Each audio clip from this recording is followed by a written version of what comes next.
Hello everyone. आज sociology का topic पढ़ेंगे रीजनलिज़म। तो रीजनलिज़म होता क्या है? रीजनलिज़म यानी क्षेत्रवाद होता क्या है? Regionalism is a strong attachment to one's own reason.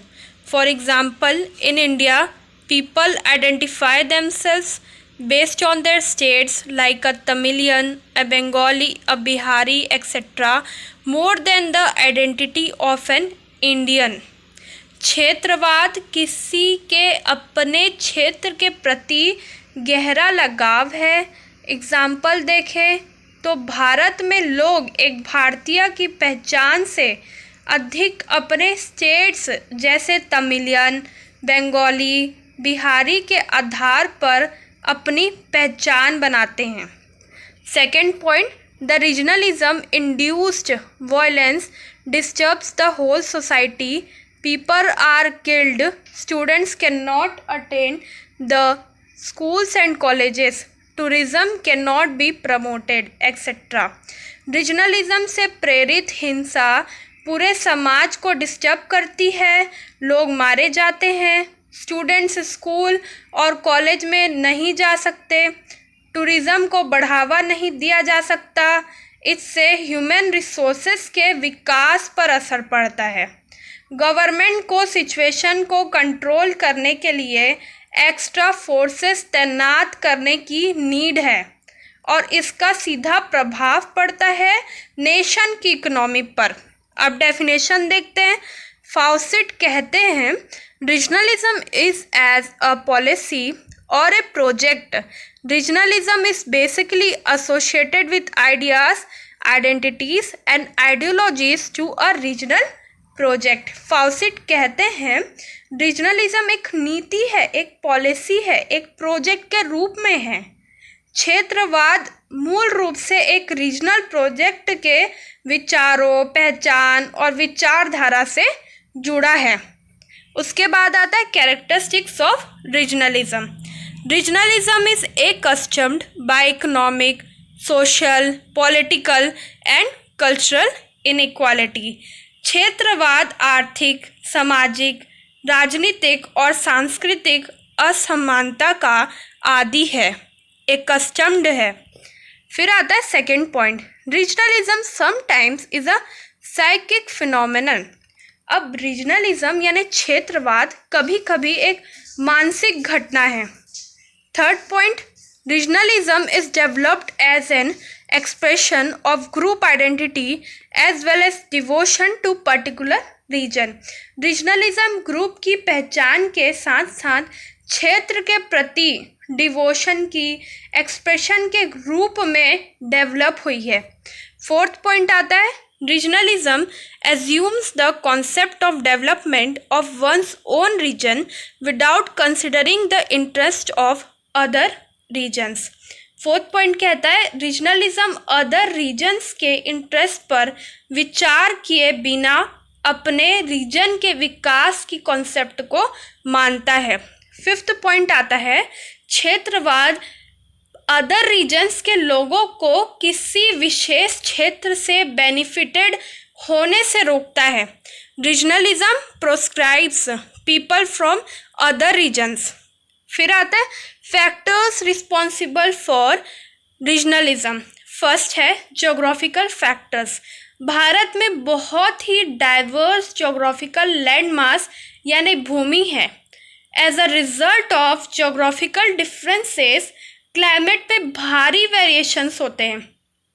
जलवायु यानी क्लाइमेट पे ये डिफरेंसेस लाइफस्टाइल और फूड हैबिट्स में बदलाव का कारण बनती है.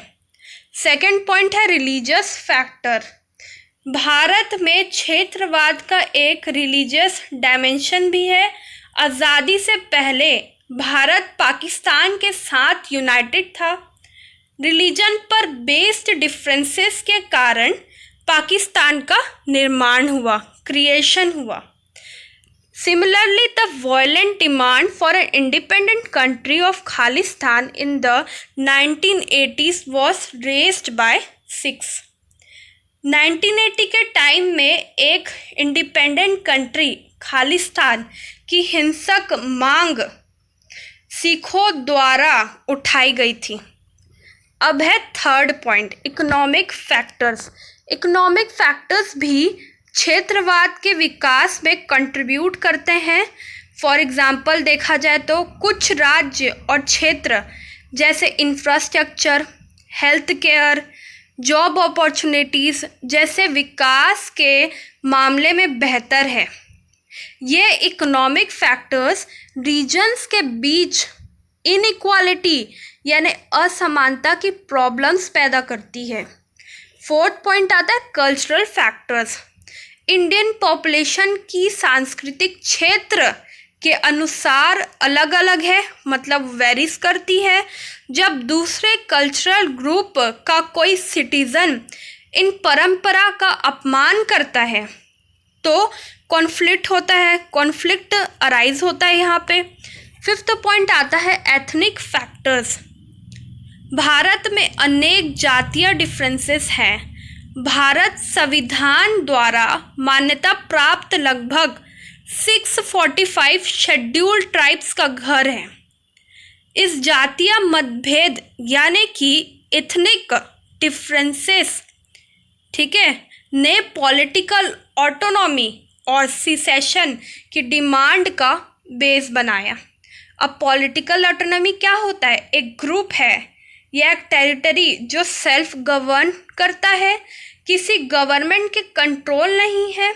और सिसेशन मीन्स कंट्री या ग्रुप द्वारा संबंधित देश, कंट्री या ग्रुप द्वारा संबंधित देश या बड़े ग्रुप से इंडिपेंडेंस को अचीव करना। ये पॉलिटिकल ऑटोनॉमी और सिसेशन के डिमांड का बेस बनाया। अब आता है remedial measures. First point, greater priority should be given to the economic development of the backward regions. First point कहता है पिछड़े क्षेत्र के इकोनॉमिक डेवलपमेंट को ज़्यादा प्रायोरिटी दी जानी चाहिए, ठीक है। सेकेंड पॉइंट है cultural interaction between the regions should be promoted on a large scale.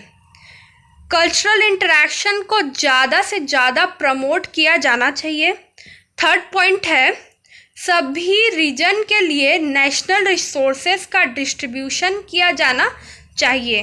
Fourth point है लोगों को सेपरेटिस्ट भावनाएं यानी फीलिंग्स को मिटाना और पैट्रियोटिक फीलिंग यानी देशभक्ति भावना डेवलप करने के लिए एडुकेट किया जाना चाहिए। यह है इसका रेमेडियल मेजर्स। फिफ्थ पॉइंट कहता है मास मीडिया होना चाहिए ताकि नेशनलिज्म के मैसेज को फैला सकें। So thank you for watching. Please subscribe to my channel.